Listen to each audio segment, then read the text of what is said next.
আসসালামু আলাইকুম গাইস, আরও একটি গাছের সাথে আপনাদেরকে পরিচয় করিয়ে দেব।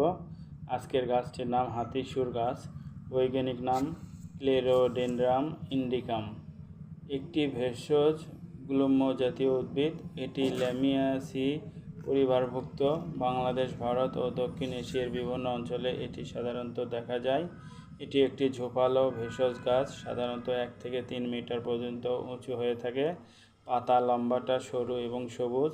ফুল লম্বা, নলাকার, সাদা, যার আকার অনেকটা হাতিসুরের মতো, সেই কারণে এই গাছের নামকরণ করা হয়েছে হাতিসুর।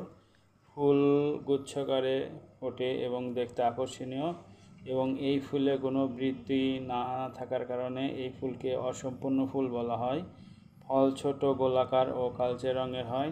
কাশি, হাঁপানি রোগে এর পাতার রস উপকারী।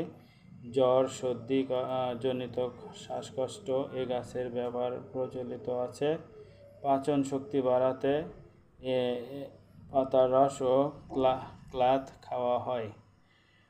এছাড়াও এই গাছের মূল প্রতিদিন সকালে খালি পেটে খেলে যৌন দুর্বলতা কাটিয়ে ওঠে। এছাড়া এই উদ্ভিদের পাতা বাকলের রস লোকচিকিৎসায় ব্যবহার করা হয়। ধন্যবাদ সবাইকে, ভালো থাকবেন।